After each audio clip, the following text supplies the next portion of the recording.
I got to have another conversation with Vico. And they remembered me from the gift. They gave me another hug, and they were like, grabbed my shoulder and were like, fuck yeah. And I grabbed their shoulder and I was like, fuck yeah. Oh. And I thought that was the conclusion to the whole Rose City Comic Con experience, but then me and a couple other crew members took a cab back to our hotel. And what happens in the cab ride but the chain? Oh my God! The radio.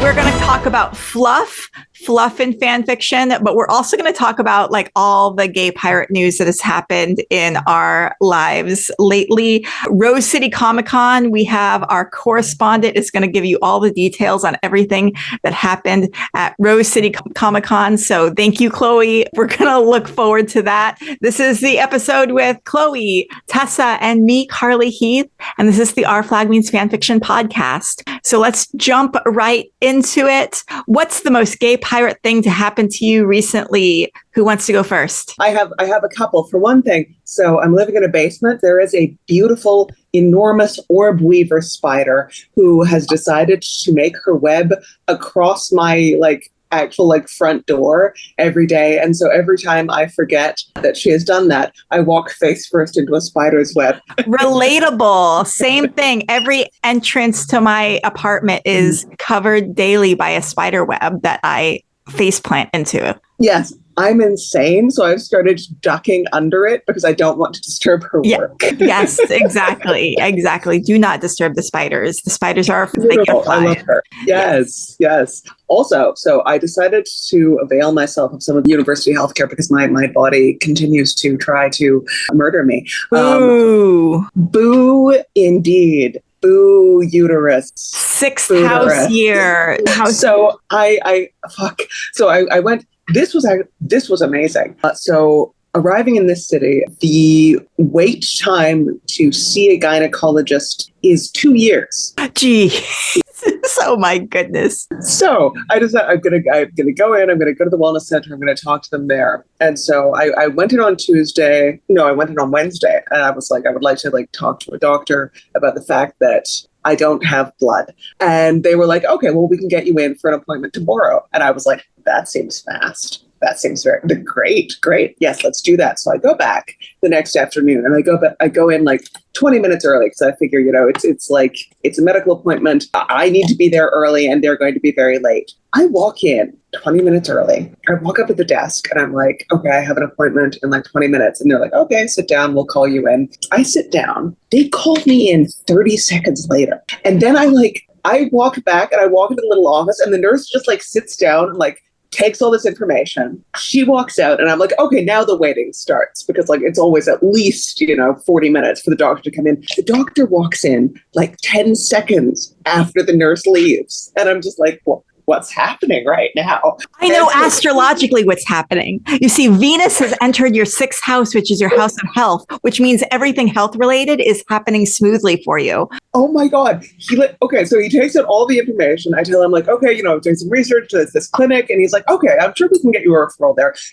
Would you like to see our in-house gynecologist? And I'm like, you're what now? Would I like to see your what? He's like, I think I can get you in probably in maybe 2 weeks. Sorry for the wait. I'm like, that's amazing. Are you fucking kidding me? And what's also really cool is Venus is making a trine to Jupiter. So it's extra good luck in the area of health. That's what's happening for you right now. Crazy. So I say yes to the gynecologist appointment.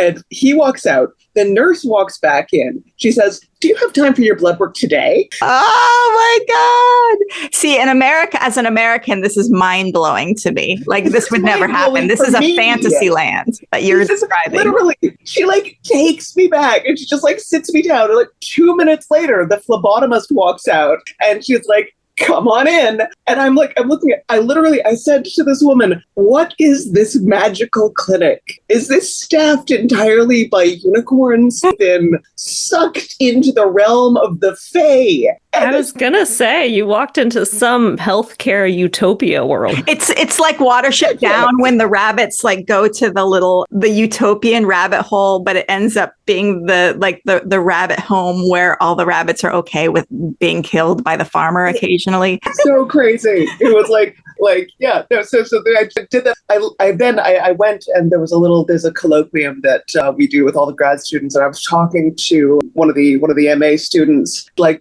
I said, do you know the wellness services? And he grabbed my hands and he said, they gave me blood work yesterday. This is the future that we could have if we weren't sending billions of dollars to fascist governments.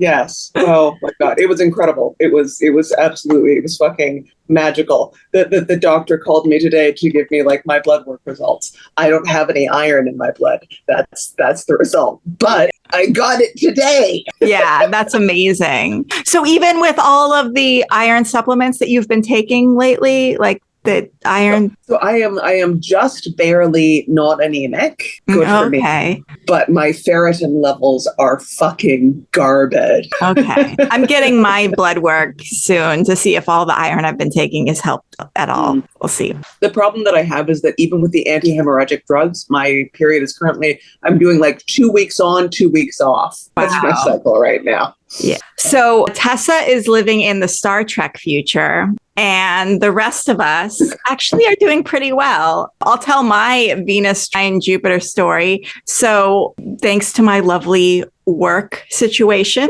my work involved going to an Emmy party for the Emmy nominees at this giant $38 million home. Oh my God. And I know. I thought my job that week would just be writing the interview questions for the Emmy nominees. And I was like, okay, this is fun. And I also got tasked with write silly questions. I'm like, oh, they're perfect. This is wonderful. Dream job. This is going to be good times for this week, right? And then they're like, oh, no, you actually get to go there. And I told my coworker who was doing the red carpet interviews, I was like, I will pay you $37 million if you let me interview Harvey Guillen. And she was like, no, but you will be in the house where Harvey will be after the red carpet and you'll get to talk to him. So he actually ended up skipping the red carpet interviews and my phone starts blowing up. All my coworkers are like, Harvey's in the house. Carly, go find him, get him on video. And I didn't have any professional video setup. I just had my work iPhone. At first, when he came in, like he was being photographed by a bunch of photographers, he looked overwhelmed. So I texted him like, he looks a little overwhelmed right now.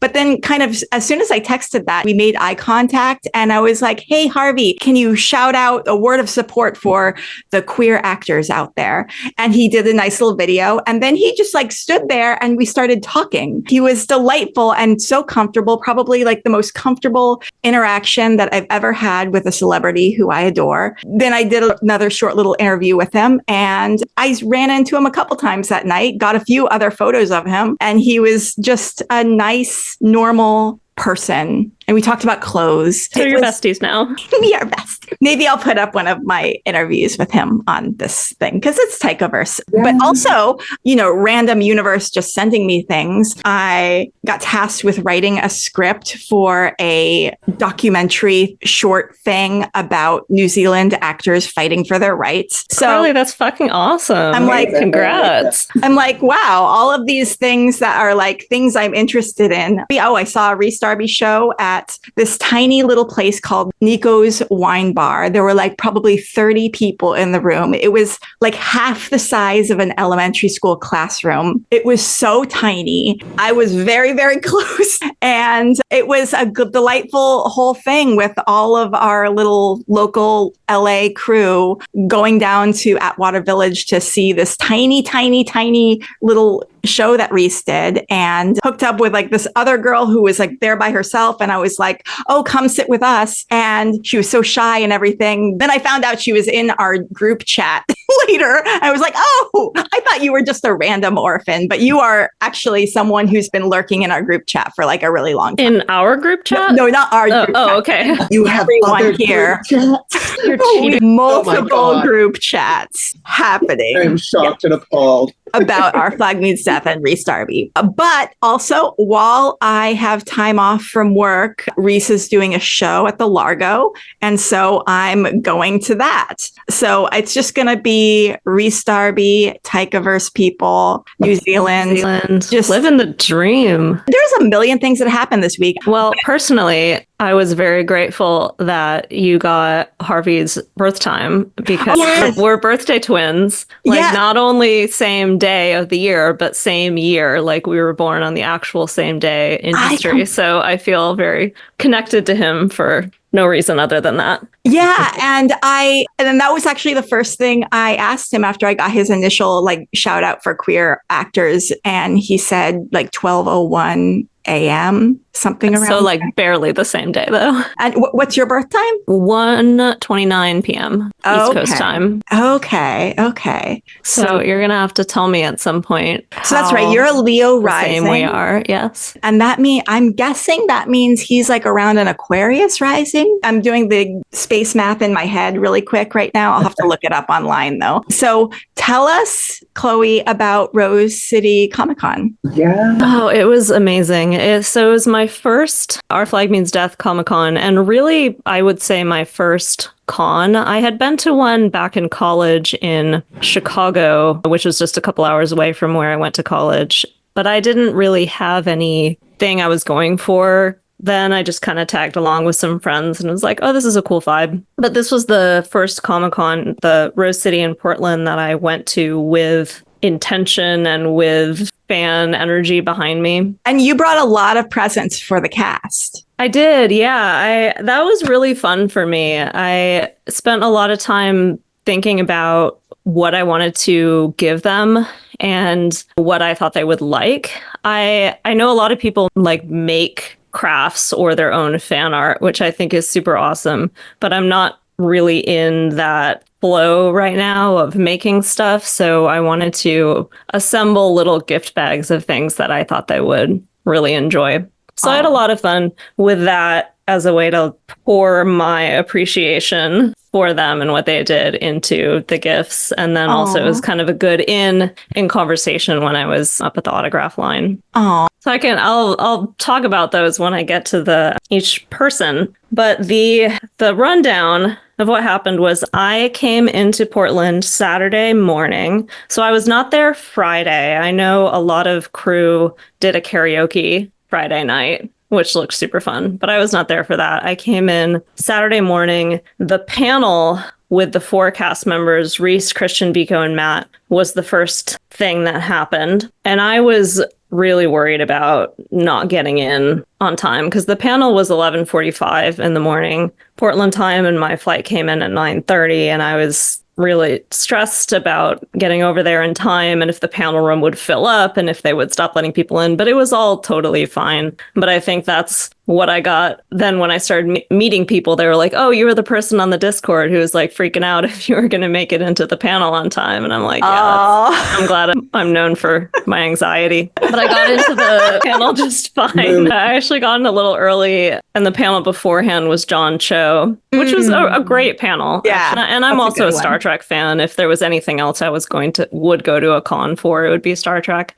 That was really enjoyable. But then once his panel was over, a lot of the crew filtered up to the top front of the panel room and waited for 45 minutes for the Our Flag panel. And there was a sort of DJ pair that was the entertainment in between panels. And towards when maybe we had like 5-10 minutes to go for the panel, they said, okay, we're going to play the chain for you. Like, I'll get out of your system. I love that. Like very parental. Okay, yes. Children, we will play your song, but you have to be on your best behavior. On your bums. That's pretty much what it was. And they were like, we're going to play it for you because we know you need it. But also the cast has respectfully requested that just before they come on, we play a different song because we play the chain a lot for them at cons and they wanted something different. They are sick of this song. They're like, please do not play this song again. So they were like, we're gonna play you the chain because we have to, but then we're gonna play another song for you and we're gonna have it be a surprise. So they played the chain for us and we all stood up and sang along, and someone walked out into the aisle and held aloft Blackbeard's flag with the skeleton stabbing the bleeding heart with the rainbow flag. Yeah. Made into the rainbow flag and held that aloft, and we sang along to the chain with that flag flying. The panel room had pretty much filled up at this point, and it was like over a room that would hold over 1,000 people. Oh, and wow. It was pretty much full by the time the panel started. So the con really kicked off with us singing along to the chain, which was impactful. There was a lot of love and energy there. And even the DJs, in between the two songs they played for us, they were like, just look around at all these people who are like you in this place where you belong. Aww. That you have this connection with. It was really something. Like, we're like barely gotten started and I'm already blown over by this experience. And were you towards like the front? I was towards the front. I was in the kind of middle of the panel room, maybe slightly house right, and maybe 10 rows back. So they played the chain for us, and then they played Because the Night. Oh, it was so good. So we sang to that too. And then whenever that comes on occasionally, if you're at a coffee shop, you know, at a, like a small store or something, it's like, I think the person here isn't our flag fan, because that's not a song that like gets played a lot, you know? Yeah. Like, you will hear the chain on the radio. Yeah. But you won't really hear Because the Night.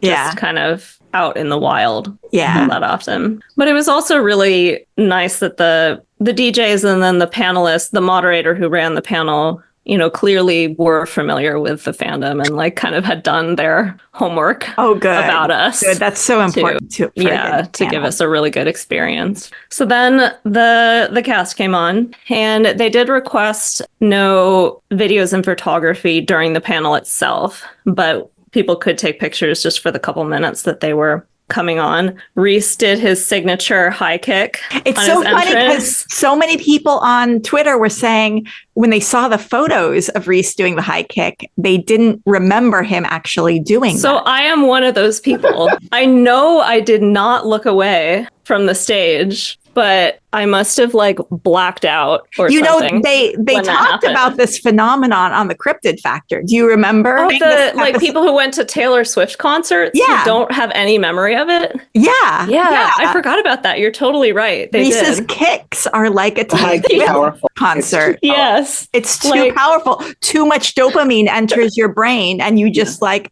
blackout. Are not able to retain the short-term memory of That's what happened. Yeah, because I was like, I know I would remember that. Like, I know I would have seen, like, that should be seared into my brain. But I guess it was just too much for my brain to handle. Like, I am only mortal. And my brain was like, just blue screen. So I do not remember that part. Before the panel, there was a table outside that some people set out for Calypso's birthday and had cupcakes and little postcards and flowers, like clip-on flowers. And so when the cast came out, some people like tossed their flowers onto the stage. Oh. And that's where the picture that I'm sure most people have seen by now of Rhys with a flower in his hair is from. Cute. So cute. So Rhys had a flower in his hair, and the rest of the cast like pinned their flowers over them, and someone tossed Vico a sluts flag. Alt had been giving away sluts flag, so Vico had their little sluts flag. Nice. And then we got into the Q&A part of the panel, which was really special too. It was meaningful and it was also funny. It was very much like the vibe of the show where there's poignant moments, but also just really funny moments. What was your favorite question and answer interaction? That's a good question. I don't know that I can necessarily say it's my favorite, but I did ask a question. And because the first question was someone asked about kind of the sort of legacy of the show. And the cast had really beautiful responses about the community that's come out of the show, and that we, the fandom, have made this thing from it and engaged in this reciprocal love with the cast and crew and creators of the show that makes it more than the show itself, makes it something even bigger than the show was. And especially for the queer community, how meaningful it could be that the show can just be the way it is without ever having to explicitly say gay, queer, non-binary, anything like that. So I was followed up on that question and wanted to know, because the queer representation of the show is one of the things that makes it so meaningful to so many people. Whoever of the cast wanted to or felt comfortable answering, I wanted to know what queerness meant to them and what it meant as something that they like incorporate into their art. And Vico and Kristian both answered. Vico said that queerness really means curiosity to them and exploration. And I really loved that definition because I was also thinking queerness like in any definition of the word. And they talked about curiosity about themselves, curiosity about other people, just kind of having that approach to the world and their interactions. I think that's a really smart way of thinking about queerness. I agree, because queerness to me is something that is not the default, something you kind of figure out for yourself, find your own way about something. And inherent in that process is curiosity, is being curious about what else is out there, what other possibilities for life, for relationships, for identity, what could be, what could I create rather than just what is already there. Yeah, I think by its nature, it involves a kind of refusal to accept just the cultural structures that are imposed on us, and a willingness to see them as contingent, as something that we can actually step outside of if we take the time to explore and to really think about, but like, what do I want? And what are the possibilities? And what is the way that I can sort of like be part of a community in ways that we don't imagine outside of queer spaces. And which into gets into my theory kind of that anyone who is self-reflective is queer, because I don't think anyone can fully fit into the cis hetero thing. This is the thing. I swear to God, spend 5 minutes thinking about gender and you're going to be like, oh shit, what the fuck is that? Yep. It's playful. It's interesting. It's exciting. There's a positivity and a playfulness to curious that I really like too. I was having a conversation with a professor who I'm working with. And we're working on a philosophy class about gender, sex, and love. And we were talking about trickster figures. And specifically, we were talking about the fact that like a lot of the straight students in the class, when they read some of these trickster stories, they have a tendency to impose a coming out narrative on them. And they have a tendency to sort of like read the trickster as a kind of victim. And I think part of that is that if you haven't engaged in that kind of exploration, if you haven't sort of engaged in that kind of questioning, then all you have are the sort of like the very kind of spare narratives that you've been presented about queer people. And that's the only lens through which you can see these things. And so you miss that playfulness and you miss that joy and the power that comes with that and the power that comes with unseriousness. Yes. Yes. But look at us. The power of Rhys Darby's legs has made us go off topic again. So get out my sage and sage against Rhys Darby's legs and stay on topic. And the Q&A, the panel. Okay, yes. So that was the panel. Adopt Our Crew did a really good, they do this for most of the cons, a kind of reporting on the panel. That was really good. Another fun moment from it, though, was Matt said the line where Black Pete is going to shoot the crossbow. I've never even seen over the revenge. Yeah. Never even seen one of these. That was an improv line. Yeah. And he was very happy that because that's good. Made it in. The just the line of I can't do it is fine. But like adding, I've never even seen it. It's so great because it's so great. It also kind of adds to Black Pete's character as a bit of a poser pirate who, wanted to tell the story that he served on Blackbeard's crew and, probably wants to be the kind of pirate who totally knows how to use a crossbow, but actually has never seen one. Yeah.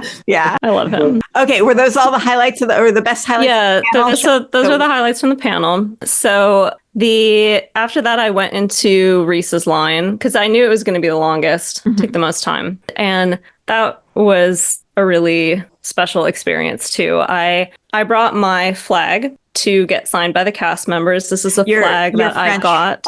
My French flag with blue flag with kind of gold fleur-de-lis on it. I got it from the auction. Our Flag Means Death set pieces. And this flag was in the background of the French party ship in the first season when they first board. My goal is to get as many cast members as possible to sign that flag. I spent a lot of time pre-con researching fabric markers that were permanent and that would show up against dark fabric. So that was a project, but it paid off. It looks really good. I got an unexpected signature. Actually, the first signature on that flag was from Theo Darby. Oh, that's so precious. Which makes sense because he was the first Steed. He's the first Steed. He's a cast member. Yeah, he's the initial Steed. He's the youngest, He's a Steed. Baby. He and Rosie were there with Rhys the first day, and so I asked if I could get Theo's signature. So I got Theo's signature. Then I got Rhys's signature. I gave him my gifts, one of which was like build your own cryptid kit. Yes. That has all these different animal parts, like a mermaid tail or bat wings or a duck beak or something, and they're all magnetic. And on the fridge, you can like make your own cryptid. And he said, "Oh, we're gonna have a lot of fun with this." Oh, and what was his vibe like? Sweet, so sweet. You got your photo taken with. I got my photo taken. It wasn't sure until day of if he was going to do table selfies or not, so I had not bought one in advance, but then I heard he was, and so spur of the moment decided to, and I'm really happy I did. I was really happy with how the picture came out, and it felt really sweet to have that opportunity. And he put his hand on your shoulder. He did. And he also seemed a little touch shy, also understandably. Yeah. So I was extremely happy about that. Yeah. It meant a lot to me. And it just meant a lot to me to be able to meet him and just express to him that the character of Steed means a lot to me. And just, have the opportunity to even just say that in a couple of words. Aww. Meant a lot to me, and I was really grateful for that. And I gave him a little book of nonsense poems and stories and drawings by the comedian Spike Milligan, who I know that he has been inspired by and who I am also a fan of. And I wrote a little note in the front of that, so I was happy to be able to give that to him too. Yay! So and reaction to all of that, all of your love bombing. He seemed to really take it in and really like appreciate it. Oh, good. And it felt genuine to me that my expression of what the show and his role in the show meant to me, that meant a lot to him. Yay! Yeah. Aww. So it was. And then, yes, I'll try to keep it going. I'm sorry. There's so much. It was such a time. I went over to Matt's line and I probably talked with him for like 10 minutes. Amazing. He was really gracious with his time. And when I introduced myself and he said, "Where are you coming from?" And I said, "Pittsburgh." And in the panel, they had also asked us to say our name and where we were coming from. And so he said, "Oh, did you ask a question?" And I said, "Yes." And I would love to hear his thoughts about it too, about queerness. And he talked about his career doing stage in New York City, which is very gay, that it's just so normalized for him, and that he knew trans people before that was even really a term or an identity that people used. And it's just so not a thing. And then to be a part of a show where it's just so not a thing was really special to like have that normalization. And we talked about how something that our flag does so well is that it normalizes queerness so much without explicitly talking about it, but also without compromising on it, and without, it's not in a sort of don't say gay kind of way. It's in a way that opens up this queer experience to everybody, even people who might not have thought that they could relate to a queer story because they're like, I'm not queer or whatever. But by just having it be so human, it really shows how queer stories are really for everybody. Yeah. And you talked about that on the Big Gay Energy podcast recently. I did. Yeah. Shout out since you were. Yeah. Yay. Thank you.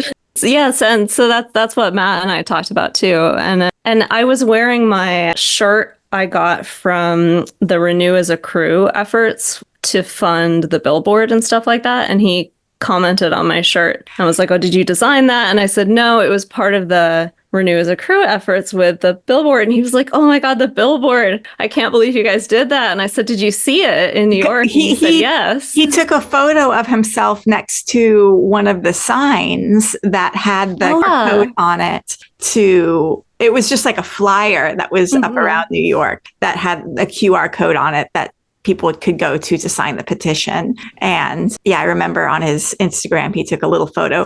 His Instagram is locked down in private, so no one can really see, but that got shared by David at one time. Yeah, so sweet. He was like, I can't believe you guys did that. So awesome. Yeah. So that was a really, really good time. That was most of day one. There was a group of us who went to go see the Swifts in Portland in the evening, which is a population of migrating birds that stay in Portland in September and are there. They've been there since like the 80s, this population. And every night around sunset, they come home to roost in this chimney of an elementary school. And it's an event. There were hundreds of people there to watch the birds swoop, like funnel into this chimney. It was magical.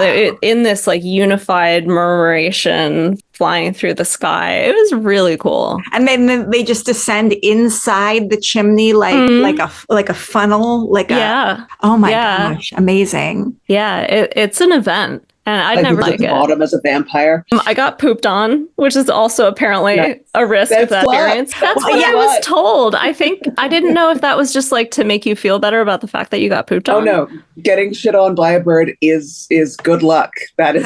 I'm glad I did then. Yeah. But then, so afterwards, some of us were like checking each other's hair to make sure we didn't get pooped on. And so then someone said, we check for poo as a crew. We check for poo as a crew. So we're already 45 minutes into this podcast. Do you want to wrap up with like, what was your absolute favorite memory of Rose City Comic Con? Oh my gosh. Second day, I met Vico and Kristian. I got hugs from both of them. Oh. I gave Vico like a magnet and an art print. With that one was a poly symbol, not like an actual poly symbol, but kind of had poly vibes. And I told them I'm poly as well. And so it's just so cool to like have that representation. And then a print of a tattoo that I have that's kind of a non-binary symbol because it's a plant that kind of doesn't conform to like sexual binaries. I thought that was really cool. The Australian bush tomato. Australian bush tomato is the gay plant. Sounds like a gay plant. It sounds, you know what? It sounds like a gay slur in a good way. It kind of does. Yeah. Like call your homies Australian bush tomato. ABTs, my fellow ABTs. They really like that. I met Kristian. One of the gifts I had gotten for him,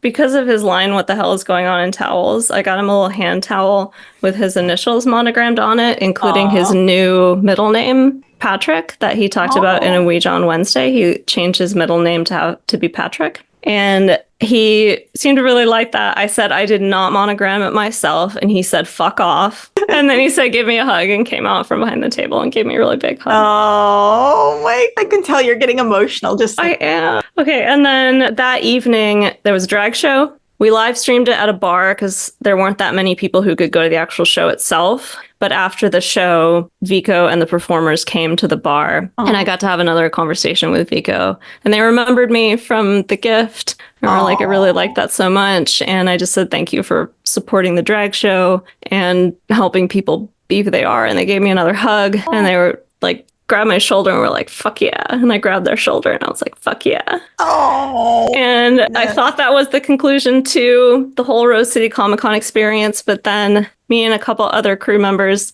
took a cab back to our hotel, And what happens in the cab ride but the chain Oh coming my on God! the radio? Oh my God. Just like random sign from the universe. Like not even. Oh my God. No, just the radio. So the con was literally bookended by the chain for me. It started with them playing it for us before the panel, and then it ended with the chain coming on the radio on the cab on the way home and the very last night. Wow. It's not like a song that plays a whole lot on the radio. No. Like I can't think of, like, if I'm in an Uber or something, I can't think of the last time that song came on. No, neither can I. That's amazing. Magical. It was magical. It was so magical. Thank you for letting me go on. Let's talk about Fluff. Why do we like Fluff? Okay, how about this? What is Fluff? Give your definition really quick. I think it's anything that's just something that is really sweet. It has to be kind of gentle in a way. Often, I think something that just, it's not too much angst. It's not too much like suffering. It's just like, this is going to be silly and sweet and fun. And you're going to read this and you're going to be like, yeah. And I think not a ton of kind of like plot action. But when I was compiling my fic recs for Fluff, I was also like, these are mostly just smut. So I think there's some overlap between Fluff and smut as well. There definitely can be. It's a different kind of fucking than like sort of, because you can have very like angsty smut, and you can have very intense like hardcore like this is like fucking smut. But I feel like Fluff is like, it's a particular kind of, it's playful and sweet and like affectionate. Yeah.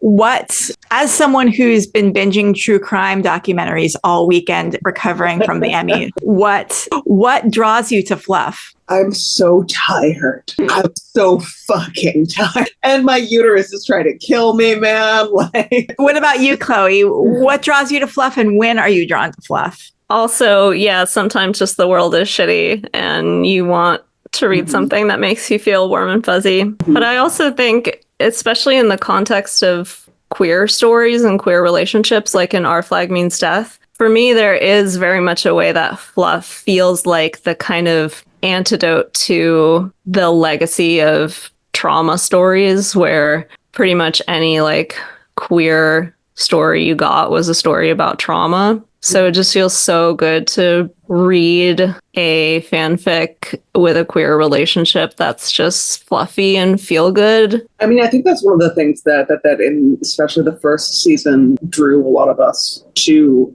Our Flag. It's like, it's really nice to watch a queer story that is not aimed at straight people such that it becomes about nothing but the agony of being queer. Like, fuck off. I'm not agonized, actually. I'm having a pretty good time. Yeah. Like, I mean, being queer is beautiful. It's fun. Yeah. It's like we said, it's playful and it's exploratory, and there's so much joy and silliness and, all of these wonderful things in it. And it's not just this agonizing process of trying to make straight people accept you. I don't give a shit about straight people, actually. And just think of that first episode. The crew is threatening to mutiny Steed, but not really. And Steed has them do arts and crafts. And then the British guy is just a childhood bully. That's not immediate seriousness, and then they attack and kill some of the British, and it's all very satisfying, like in a very wholesome sort of way. And they take hostages, and it's like, what do we do with our hostages? I think for this show too, like, if there was any show that would just be so delightful to have like filler episodes for, I know, I feel like it would be this show, because the whole cast, all the crew of The Revenge are just so delightful, and just having a filler episode that's just a background story for Roach, or an episode that highlights the Swede the whole time or something like that would just be delightful. Like, doesn't have to further the plot. We just get to spend more time with these characters. It's the kind of show that would be so well served by that like 90s style of like 24 episodes. Maybe there's a plot line, but also you get to just like fuck around in a lot of these. And I think that that's one of the things that Fluff gives us, because you can go and you can write that's like day in the life of Roach, or you know,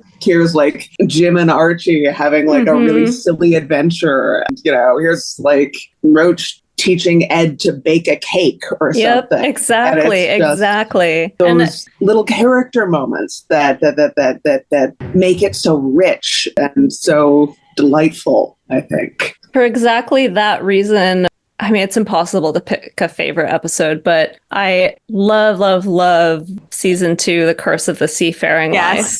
Because it feels like a filler episode. It feels like a filler episode, but in a really positive way. Sometimes filler is kind of like, oh, that was no point to that episode, but not at all in this context. It's fluff. It's just the crew interacting with each other, being themselves. There's not really a major plot line in that episode. There's not a major antagonist in that episode. It's the Ed fishing with Fang, the cursed suit, the garlic. It's so good. I love that episode because we just get to spend time with the crew and watch them interact. Steed and Izzy kind of bond a little bit. Steed and Izzy bond in the cabin. Yes. He's carving the shark. It's delightful. I love that episode. They're flirting. You can't. There's so much chemistry there. Really quick, what are our favorite tropes in Fluff? I really like the idiots in love trope. Oh, yeah. And idiots in love is they're both clearly in love with each other, but they do not realize it. They need. Is it always that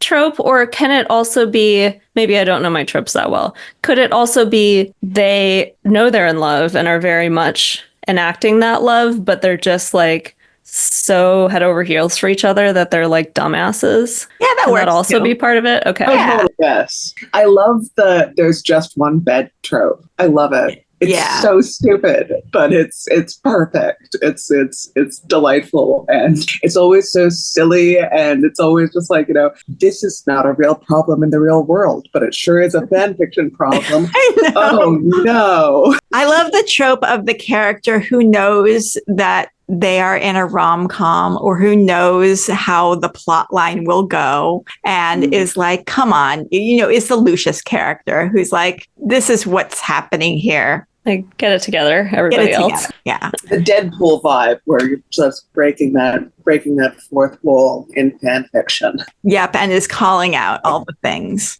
Love that. Okay. So now let's go into Rex. What are your fluffy Rex? Okay. This is kind of fluffy, but there's a bit more plot than like in standard Fluff, like maybe a bit more angst too. But let me double check the title because I'm very stupid. But I think it's called No Bad Dogs, Only Bad Owners by Steve Bunnett. And it's basically Lucius is a sex worker and Izzy has hired him for like some pup play. But then, like, they're going to end up like they're very clearly falling in love. It's very, and I love that. That's a Lucius and Izzy, yes, which is kind of a rare pair, a little bit. I love Sprizzy. I am here, Sprizzy. Oh, Didn't Nathan post that picture on his Instagram stories once of Lucius and Izzy almost kissing? And he's like, what did he say? He's like, historians are calling this like the gayest photo ever. Something like that. I can recommend another Sprizzy that is quite fluffy. It's a Sprizzy rope play. It's very silly and it's very fun, and it's a square knot for a round hole by Unopposablethumbs. And it's just, again, it's fluff, it's porn, it's silly, it's funny. Very much. Looking forward to checking that one out. Chloe, what fluffy ones do you have to recommend? Well, like I said, I discovered that most of my recs were pretty smutty as well. So these are kind of fluff / smut. But one I really like is Weird by, I don't know if it's Skrifores or Skrifores, but it's a canon setting one of the early days of Ed and Izzy on the Revenge. And Ed is just like, this ship is so weird. Like, everybody on the ship is so odd and does everything so weird. But Steed is like kind of cute and I kind of want to do him, but everyone's so weird. It's really cute. It's an Ed point of view and his kind of perspective on the bizarre crew of the Revenge and then him kind of trying to get together with Steed. There's also a canon setting one that's kind of a canon divergence towards the end of season 2 called Domestic by Arc. That's a lot of just Ed and Steed at the inn, and there's a little bit of light angst, but it's mostly fluff and smut, and as the title implies, them just kind of living their domestic life together at the inn. There's also one that is not smut, and I don't know if other people would consider it a fluff, because it's like a little bit of heart comfort, but it feels kind of like fluffy to me in a sort of very feel-good way. It's called First Snow by bizarrelittlemew, and it's an AU where Steed and Ed are living together, and Steed is pretty depressed, and Ed gets him out of the house to go to this really cute Christmas market on the first snow of the year and just kind of like get him out, and it's really sweet and heartwarming. And despite the kind of premise of it, of Ed kind of helping Steed through a depressive episode, it's not really heavy on the angst and the hurt side of things. It's really like this really sweet moment in their relationship and taking care of each other. So I like that one a lot too. Oh, cool. Nice. Sounds like you guys have some good recs. As you were talking, I was trying to think of like what I would have to rec. And, you know, Loopy Danger Frog does a lot of podfics that are light and fluffy. So I definitely want to encourage everyone to check out Loopy Danger Frog on AO3, and also Baby Kraken does a lot of really nice, fluffy podfics as well. There was one with kittens. I forget the title, but it was very cute. And go through our past minisodes. There's quite a few fluffy minisodes that we've done in the past that have nice, fluffy feelings to them. Look at us getting on time, not making this too long. What are you working on? What are you looking forward to?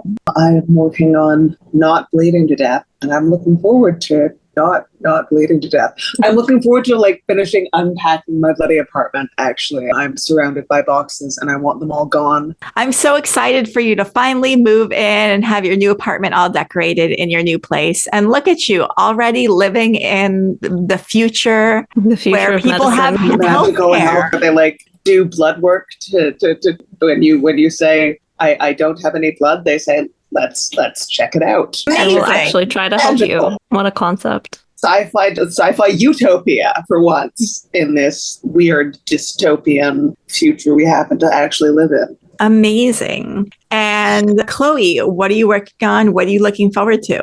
I'm working on writing more essays and having a Substack that actually I contribute to and isn't one of those things that has like one essay and then dies off. But I'm still trying to get in the rhythm of things, but I'm working on that. I am looking forward to GalaxyCon Columbus, I guess. I'm going there in December. Yes. Is anyone from the cast going to be there? Yes. Vico and Kristian will be there again. And also Con and Nathan. Yes. So I'll get to meet Con and Nathan for the first time and get them to sign my flag as well. And tomorrow I am seeing Leslie Jones, her comedy show. So I'm looking forward to that. You're going to get her to sign your flag? I'm going to try. It's not supposed to be one of those events, but I know sometimes people can wait at the stage door and have an opportunity to say hi and get a signature. So I'm hopeful. On October 5th, we're going to do another YouTube live Gay Pirate News Hour on YouTube, probably around 1 p.m. Pacific time.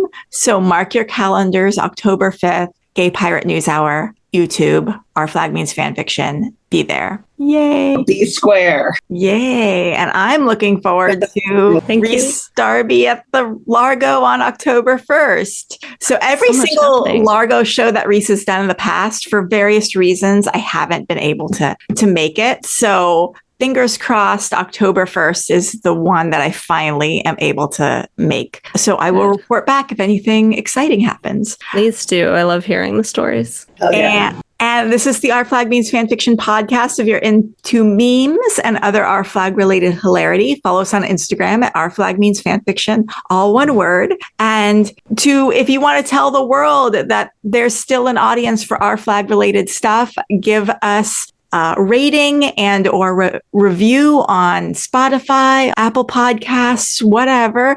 That helps the algorithm. It helps more people find this. And that's it. So do creations, be cringe, commit crime. Bye.